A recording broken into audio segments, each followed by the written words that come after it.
Assalamualaikum warahmatullahi wabarakatuh. Jumpa kembali dengan saya Ilham. Eh, Dalam kesempatan ini saya akan menjelaskan tentang langkah-langkah pada QCC, Quality Control Circle. Presentasi ini saya berikan karena permintaan salah satu dari sahabat saya yang sampai sekarang masih sahabat saya walaupun sudah terpisah jarak. Oke, lanjut aja.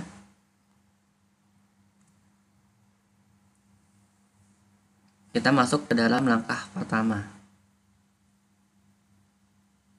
Untuk dalam quality control circle ini, langkah pertama kita adalah kita akan membentuk tim. Dalam pembentukan tim ini, teman-teman harus memastikan bahwa di tim ini teman-teman kompak. Semua anggota tim mempunyai keinginan yang sama untuk mengerjakan project. Jangan sampai dalam satu tim teman-teman hanya mengandalkan satu orang. Karena jika ini terjadi, maka QCC tersebut kurang berkualitas. Kalaupun berkualitas, ya ketika ditanya anggota yang lain, anggota tersebut tidak bisa menjawab karena ini hanya satu orang yang mengerjakan. Sebaiknya benar-benar semua anggota terlibat dalam circle. Oke, kita lanjut saja. Yang pertama adalah dalam menentukan tema, kita harus sesuai dengan pekerjaan kita. Sebagai contoh, apabila kita kerja misalkan pada bagian penjualan, kita jangan mengambil tema circle pada bagian gudang karena itu tidak sesuai dengan KPI kita. Kita bisa melakukan circle pada bagian penjualan juga.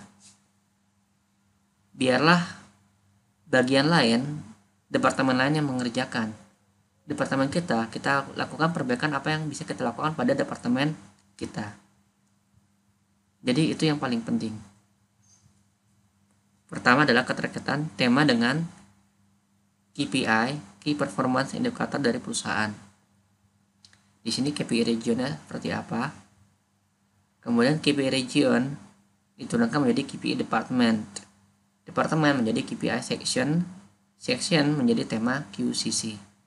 Contoh untuk KPI region, KPI departemen, dan KPI section yaitu misalkan KPI region adalah target penjualan mencapai 1 triliun rupiah dalam 1 tahun. Itu adalah KPI region. KPI departemen. KPI departemen contoh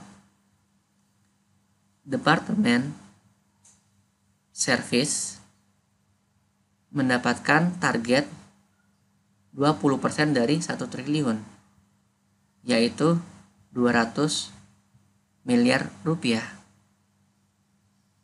Nah, KPI departemen diturunkan lagi ke KPI section.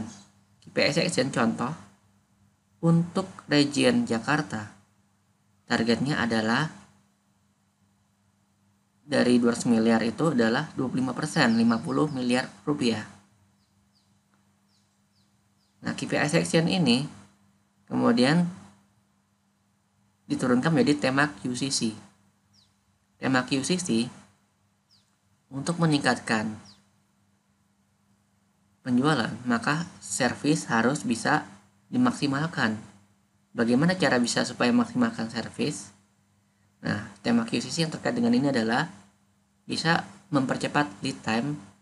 Contoh mempercepat lead time penggantian bearing pada motor matic. Misalkan seperti itu. Atau mungkin judul-judul yang lain yang sesuai dengan inline dengan KPI perusahaan. Masuk ke berikutnya. Nah, di sini saya akan menjelaskan tentang 8 langkah perbaikan. Yang pertama itu adalah kita menentukan tema dan analisa situasi. Dalam menentukan tema dan analisa situasi, kita akan mengumpulkan data-data. Data ini adalah memang data yang benar-benar kita buat, bukan data yang memang kita karang atau data yang kita buat supaya tema kita menjadi sesuai dengan data tersebut, tapi benar-benar data yang kita kumpulkan. Dari data tersebut kita lakukan namanya Pareto. Pareto adalah 20 mewakili 80. Artinya, dengan kita mengerjakan 20%, maka 80% masalah akan terselesaikan. Nah, di sini kita masuk ke langkah pertama, menentukan tema dan analisis situasi. Masalah terbesar atau dengan Pareto terbesar itu akan menjadi tema yang diangkat dalam Quality Control Circle. Langkah keduanya yaitu adalah menetapkan target. Target bisa ditetapkan dengan dua cara, yaitu yang pertama adalah sesuai dengan manajemen target yang ditentukan oleh manajemen perusahaan, bila mana target tidak pernah tercapai. Apabila target selalu tercapai, maka target bisa ditambahkan 10% lebih besar dari target yang ditentukan oleh perusahaan. Misalkan seperti itu. Nah, dalam menetapkan target ini harus disepakati juga oleh anggota tim. Kemudian yang ketiga, di sini langkah ketiga adalah kita melakukan analisa faktor penyebab dan menemukan sumber penyebab dominan. Pada analisa faktor penyebab ini kita harus menggunakan 5W. Perhatian, bagi teman-teman yang baru melakukan circle, 5W ini berbeda dengan 5W dan 2H. 5W ini adalah 5 why. Why. Ditanyakan sampai 5 kali. Sebagai contoh, nanti saya akan jelaskan contohnya di langkah ketiga nanti. Jadi kita akan menjelaskan 8 langkah ini dulu. Kita tanyakan hingga ketemu penyebab dominannya itu seperti apa. Langkah keempat yaitu kita dari penyebab dominan tersebut, kita tentukan rencana tindakan perbaikan. Dari tindakan perbaikan ini, kita implementasikan. Kemudian kita evaluasi. Hasilnya memuaskan atau tidak. Jika tidak memuaskan, maka kita rencanakan kembali tindakan-tindakan perbaikan. Implementasi kembali, lalu evaluasi kembali. Lalu dicek memuaskan atau tidak. Jika tidak memuaskan, mungkin saja faktor penyebab dominannya kita tidak sesuai. Maka kembali ke langkah 3. Kita cari lagi faktor penyebab dominannya itu apa.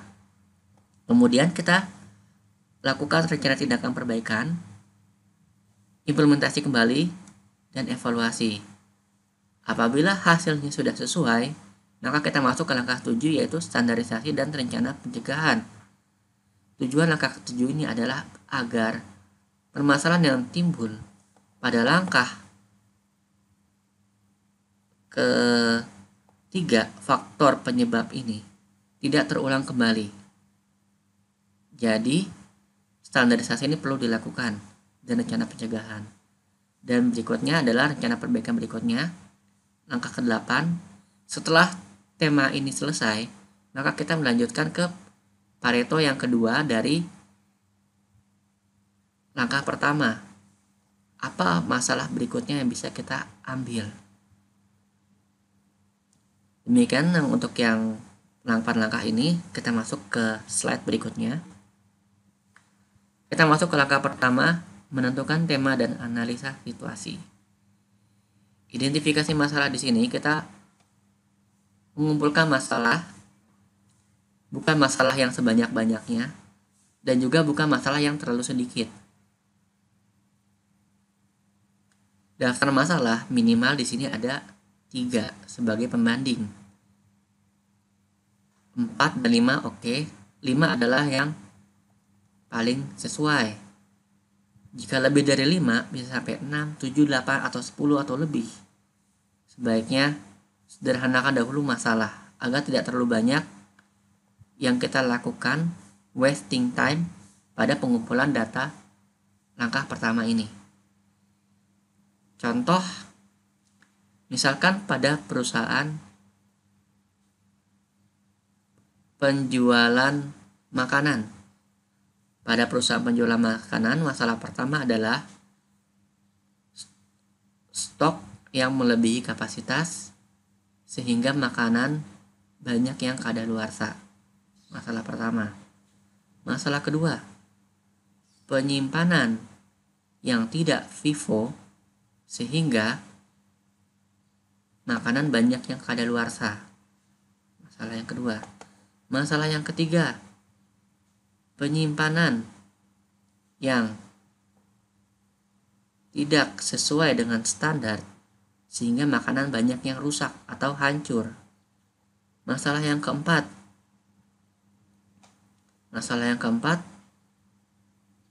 penjualan yang menurun dikarenakan persaingan harga dari kompetitor. Masalah yang terakhir, yang kelima, misalkan masalah yang kelima adalah efek COVID-19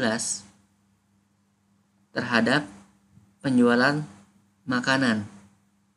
Nah, misalkan masalah-masalah tersebut kita ambil. Nah, masalah tersebut kita carikan, kita kumpulkan datanya. Mana saja masalah yang paling terbesar. Nah, angka masalah yang paling terbesar itu akan dijadikan sebagai perbaikan. Perhatian, di sini bukan berdasarkan dari masalah terbanyak, bukan berdasarkan dari kuantiti total, tapi bisa juga dari target dengan selisih. Misalkan ditargetkan penjualan 10 miliar, pencapaian 8 miliar, maka 2 miliar itu adalah selisih. Dapat dimasukkan sebagai nilai masalah. Sebaiknya dalam daftar masalah di sini dicantumkan dalam bentuk nilai nominal rupiah. Jika tidak bisa dilakukan konversi ke rupiah, baru boleh dilakukan dalam bentuk kuantiti. Masih dalam langkah pertama, tadi daftar masalah dikumpulkan. Di sini kita tulis masalah, kemudian jumlah, berapa persentasenya, kemudian kita sort berdasarkan jumlah terbesar. Setelah di-sort, kita persentasekan kumulatif 80% terhadap masalah menjadi tema atau Pareto. Nah, di sini contoh diagram Pareto. Kita ada masalah pertama, kedua, ketiga, keempat, kelima, dan seterusnya. Nah, di sini kita bentuk diagram Pareto adalah di sini ada diagram batang, ada diagram batang, ada diagram batang, dan seterusnya. Di sini ada persentase. Jadi, yang masalah terbesar itu paling kiri, yang masalah terkecil itu paling kanan. Yang sebelah kiri adalah kuantiti atau rupiah, yang sebelah kanan ini adalah dalam bentuk persen. Jadi sebenarnya ada dua sumbu Y chart di sini. Oke. Bagi teman-teman yang masih kurang paham karena di sini tidak ada contoh gambarnya, silakan subscribe. Saya akan menjelaskan contoh dari QCC pada materi berikutnya. Nah, di sini langkah pertama, analisa tema dan situasi. Nah, di sini kita membuatkan timeline. Tadi kan ada 8 langkah improvement. Teman-teman masih hafal? Yang pertama adalah menentukan tema. Oke, yang kedua adalah menetapkan target. Yang ketiga, analisa faktor dan sumber penyebab dominan. Yang keempat, merencanakan ide-ide perbaikan. Yang kelima, implementasi perbaikan. Yang keenam, evaluasi hasil perbaikan. Yang ketujuh, standarisasi. Yang kedelapan, merencanakan perbaikan berikutnya. Oke, teman-teman, jika teman-teman tidak hafal tidak masalah, namun seiring dengan teman-teman sering melakukan circle, teman-teman akan hafal 8 langkah ini. Langkah kedua, kita akan menetapkan target. Dalam menetapkan target, kita ada namanya problem statement. Masalah-masalahnya apa saja, kita tuangkan semua masalah yang timbul di sini. tentunya sesuai dengan tema kita. Sebagai contoh, permasalahannya adalah tingginya stok level. Tadi kita ambil contoh pada perusahaan makanan, tingginya stok level kue kering pasca lebaran. Itu adalah masalah. Nah, problem statement di sini kita bisa berikan kelompok-kelompok lagi. Misalkan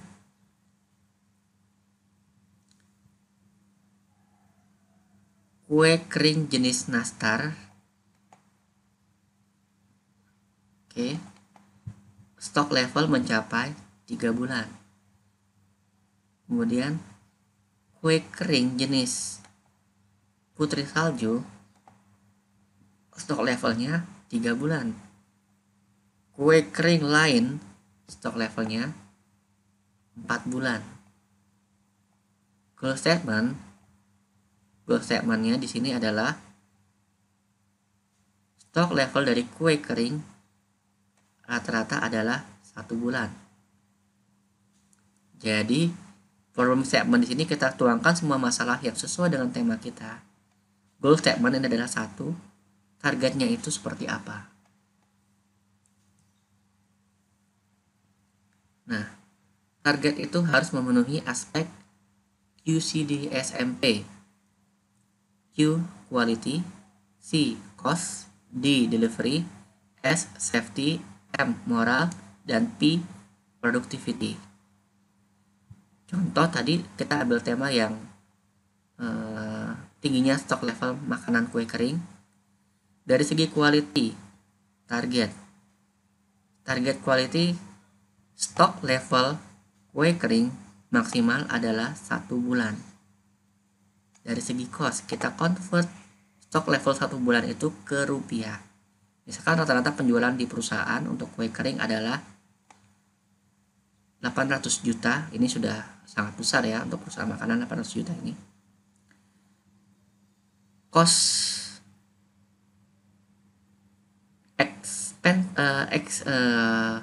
biaya yang ditimbulkan karena kelebihan stok.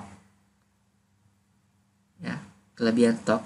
Targetnya misalkan maksimal kelebihan stok 5%. 5% dari 800 miliar. Kebanyakan 500 miliar. Dari 800 juta. 5% dari 800 juta yaitu 1%-nya adalah 8 juta. 8 kali 5 40 juta. Kelebihan stok maksimal adalah 40 juta rupiah. Nah, di sini adalah segi cost. Dari segi delivery, pengiriman barang atau pengiriman kue ke customer maksimal adalah 1 minggu. Contoh seperti itu. Dari segi safety adalah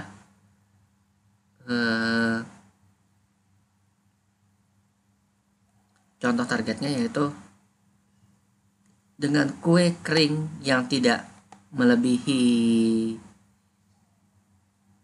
kue tidak ada yang kadaluarsa karena akan menimbulkan keracunan. Nah, ini dari segi safety. Dari segi moral contohnya dengan menyediakan kue yang berkualitas, maka karyawan akan menjadi lebih semangat.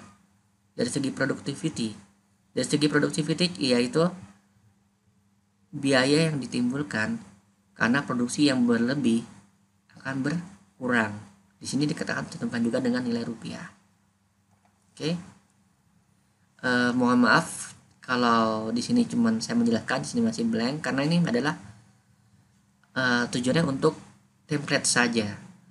Kalau teman-teman ingin melihat yang ada kuantitinya, bisa silakan di subscribe untuk melihat materi upload saya berikutnya. Oke. Langkah ketiga, kita masuk ke fishbone diagram. Fishbone diagram ini disebut juga Ishikawa diagram karena yang menemukan adalah Ishikawa. Meskipun ini sudah lama, namun ini masih digunakan dalam circle.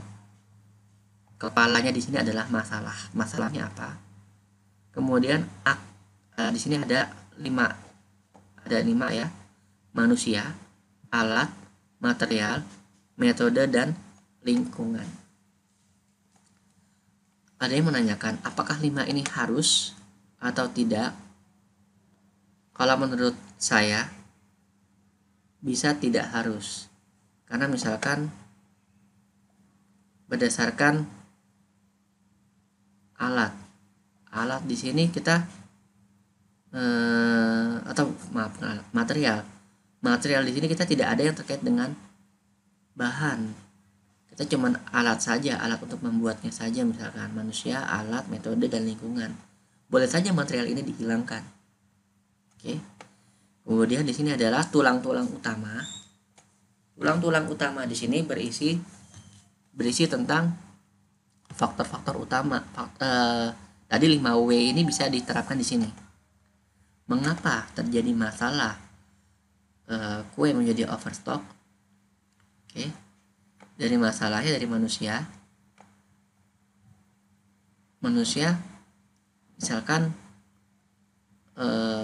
planner salah. Masalah kenapa overstock?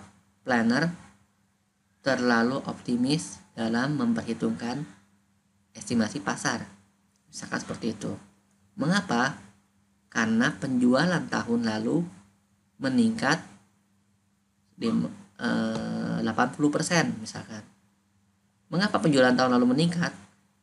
Nah, ditanya lagi, why lagi. Misalkan di sini karena harga kompetitor lebih rendah dibandingkan harga kita.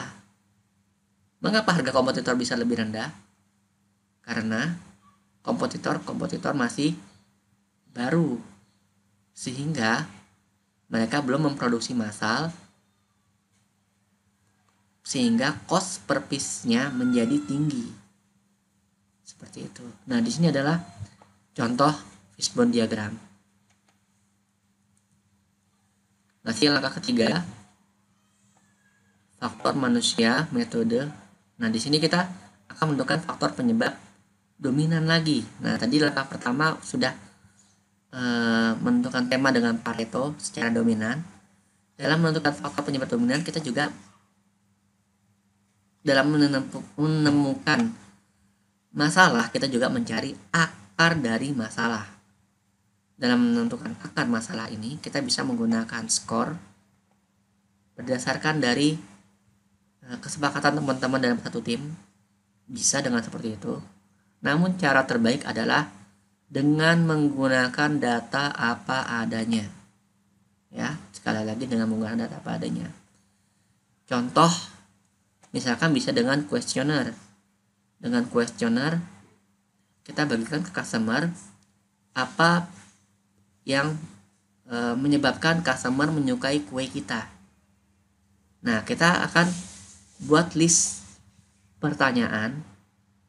Kemudian dari list pertanyaan tersebut kita tuangkan ke dalam angka-angka akar masalah penyebab ini. Lalu kita masukkan skor berdasarkan kuesioner yang telah dikumpulkan.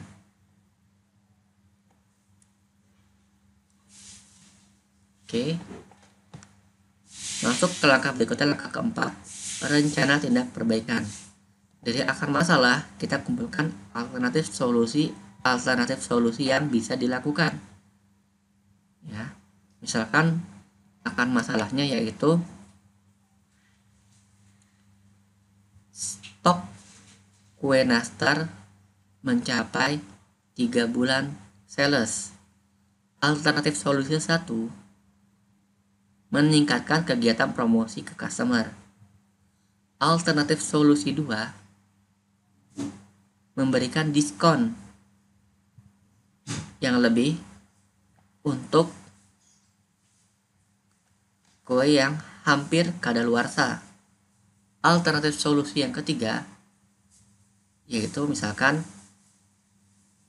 melakukan bundling, pembelian kue yang laku berhadiah kue yang tidak laku.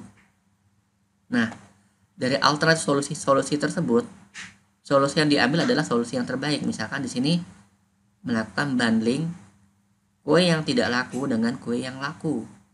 Dengan alternatif solusi ketiga nih, mau tidak mau, suka atau tidak suka, customer yang laku ingin membeli kue yang laku harus mengambil kue yang tidak laku, sehingga stok level akan berkurang.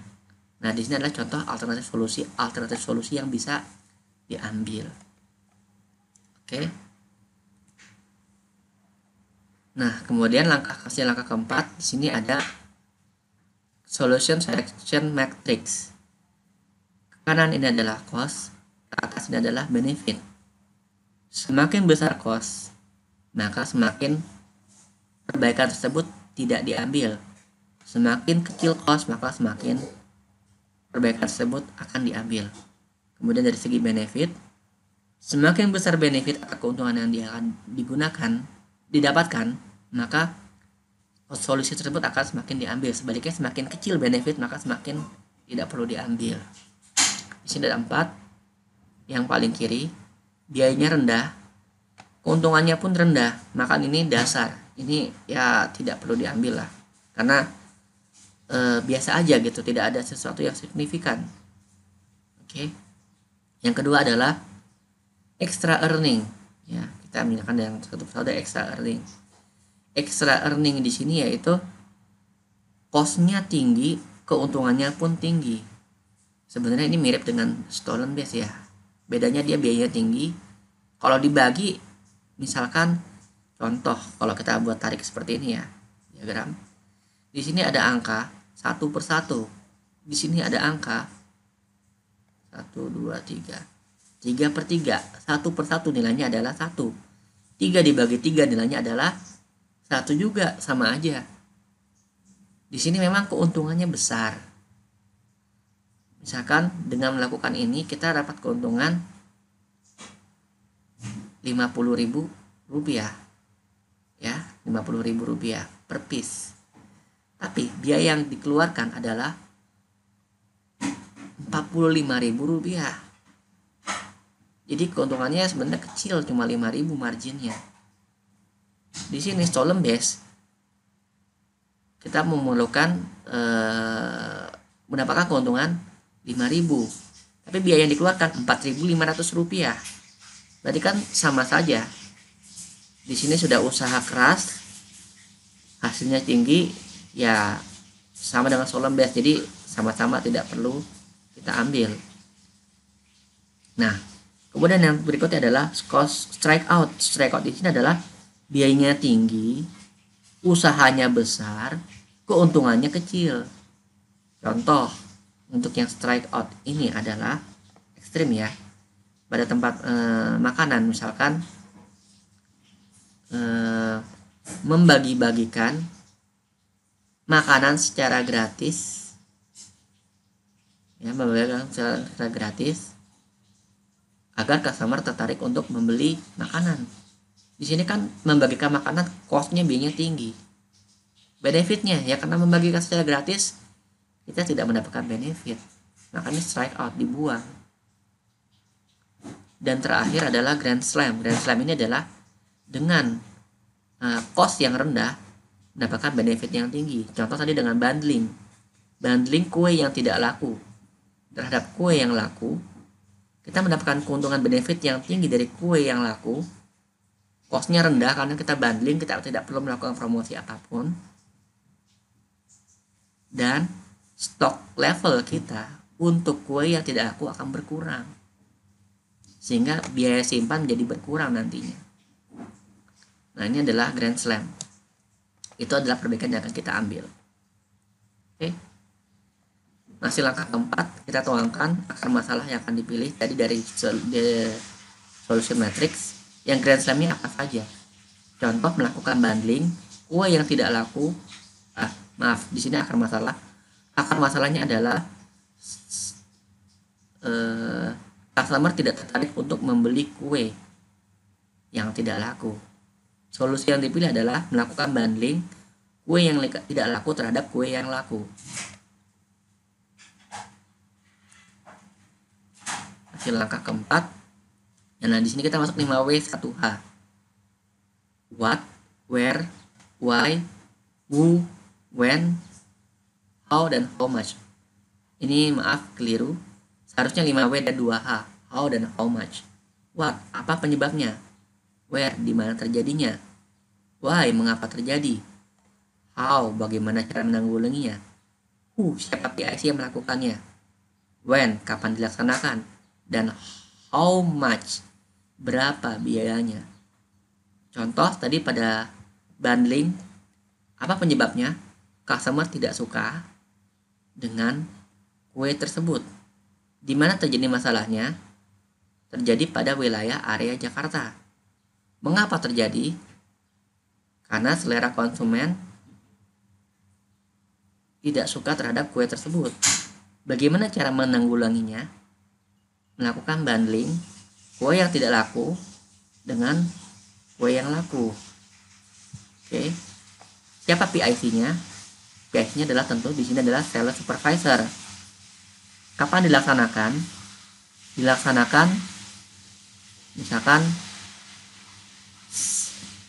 pada minggu yang akan datang. Berapa biayanya? Nah, biaya di sini dicantumkan berapa biaya kue yang kita bundling tersebut yang tidak laku. Untuk dilakukan bundling, yang pasti kita menghitung benefit dari kue yang laku itu berapa. Kemudian dibandingkan dengan cost, dikurangin cost kue yang tidak laku.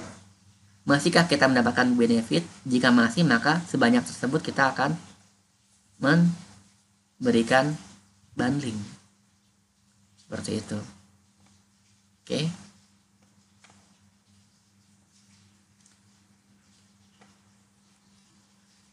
Masuk ke langkah kelima, implementasi perbaikan. Implementasi perbaikan di sini kita bundling kue yang tidak laku dengan kue yang laku. Kita lakukan pada periode misalkan pada Februari 2021 hingga April 2021, Februari, Maret, April. Langkah ke-6, evaluasi hasil. Evaluasi hasil kita akan melihat bagaimana penjualan yang kue yang laku, apakah tetap, apakah menurun karena customer ternyata tidak suka ketika bundling dengan kue yang tidak mereka sukai, atau mungkin akan meningkat karena mereka merasa mendapatkan bonus.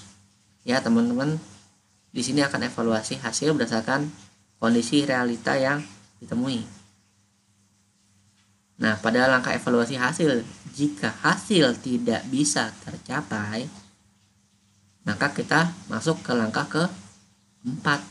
Ulang lagi. Ya. Nah, di sini solusi yang dipilih mungkin dalam menentukan alternatif solusi di sini kita kurang tepat. Ya, kita perbaiki. Contoh dengan banding tidak suka, maka kita akan mungkin lakukan pemberian diskon pada customer. Lalu kita implementasi. Ya, kita implementasi. Setelah implementasi akan dievaluasi. Jika sudah dievaluasi hasilnya masih belum tercapai, teman-teman jangan kembali ke langkah ke-4, tapi masuk ke langkah ke-3. Analisa faktor dan sumber penyebab dominan. Barangkali kita dalam menentukan faktor penyebab dominannya kita kurang tepat. Atau mungkin balik ke langkah kedua. Mungkin target yang kita tentukan terlalu tinggi.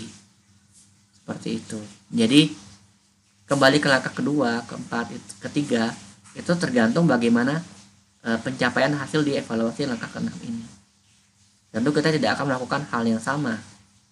Hanya keledailah yang bodoh jatuh ke lubang yang sama 2 kali. Oke. Menurut Einstein juga, hanya orang bodoh yang melakukan usaha yang sama berulang kali untuk mendapatkan hasil yang lebih baik tidak akan pernah terjadi. Oke. Masuk ke langkah 6, kondisi pencapaian target jika target tercapai. Di sini kan kondisi sebelum stok level kue kering nastar 3 bulan. Kondisi saat improvement. Nah, di sini saat improvement berkurang, misalkan 2 bulan. Sudah improvement pada bulan April 2021 nanti. Misalkan stok level kue kering jenis nastar 0,5 bulan, berarti target tercapai karena di bawah 1 bulan. Evaluasi hasil, di sini kita masukkan dari segi quality, cost, delivery, safety, moral, dan productivity. Dari quality, kondisi sebelum improvement, stok level kue nastar 3 bulan. Kondisi sesudah improvement, stok level kue nastar 0,5 bulan. Dari segi cost sebelum improvement, misalkan cost atas stok yang berlebih sebesar 150 juta rupiah. Kondisi setelah perbaikan, stok setelah perbaikan yaitu sebesar 25 juta rupiah. Berarti kan menurun ya biaya simpannya. Delivery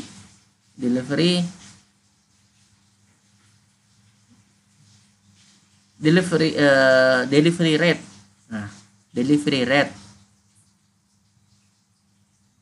kue nastar sebelumnya adalah 3 bulan penjualan. Sekarang dengan ini delivery rate-nya menjadi 0,5 bulan. Kemudian dari segi safety, contohnya yaitu kue nastar yang kadaluarsa berkurang, sehingga resiko customer makan kue hampir kadaluarsa juga berkurang. Dari segi keamanan pasti baik buat kesehatan. Di sini sebelum improvement, kondisi kue nastar banyak yang hampir kadaluarsa sehingga membahayakan customer. Sudah improvement, kue nastar diproduksi sesuai dengan permintaan sehingga stok level tidak tinggi dan aman bagi customer karena kadaluarsanya masih lama. Dari segi moral, perusahaan merasa bertanggung jawab. Sebelum improvement, perusahaan khawatir akan kondisi kue nastar yang hampir kadaluarsa berdampak buruk bagi customer. Dapat berdampak juga tuntutan pada perusahaan. Dari segi moral, dari improvement, kekhawatiran perusahaan terhadap tuntutan atas makanan kadaluarsa berkurang. Dari segi productivity, nah di sini biaya yang ditimbulkan untuk produksi kue nastar sebanyak 3 bulan adalah dicantumkan berapa biayanya di sini. Nah, setelah improvement, dengan menurunnya minat terhadap kue nastar, maka produksi dikurangin, biaya produksi menjadi berkurang menjadi sekian rupiah. Nah, di sini misalkan adalah ongkos produksinya 20 juta, berkurang misalkan di sini menjadi 5 juta rupiah. Oke.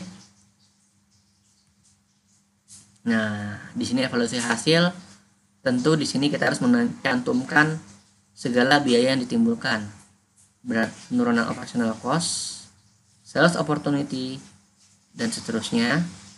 Kemudian total benefit yang kita peroleh berapa di sini. Jika tidak ada, maka di sini cukup dikosongkan. Kita isi yang memang benefit yang memang ada nilai rupiahnya. Dan cost, nah cost ini biaya yang timbul pada saat implementasi, berapa biayanya, misalkan untuk promosi berapa juta.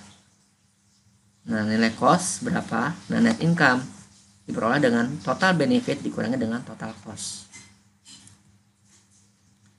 Standarisasi proses. Nah, di sini mungkin perbaikan forecasting untuk produksi kue. Standar hasil stok level kue maksimal 1 bulan. Persetujuan, nah disetujui oleh atasan. Kemudian fasilitator yang memfasilitasi circle. Kemudian project leader di sini biasanya adalah supervisor, ya. di sini adalah QC ini fasilitator yang membantu advisor kita. Kebalik, maaf ya. Fasilitator biasanya supervisor, project leader adalah pemimpin QCC itu sendiri. Oke. Langkah perbaikan berikutnya. Nah, di sini bisa kita lakukan dengan masalah kedua yang muncul, atau kita buatkan masalah baru dan kita perhitungkan kembali. Masalah terbesar akan menjadi rencana perbaikan berikutnya. Oke, sekian dari saya. Terima kasih, semoga bermanfaat. Assalamualaikum warahmatullahi wabarakatuh.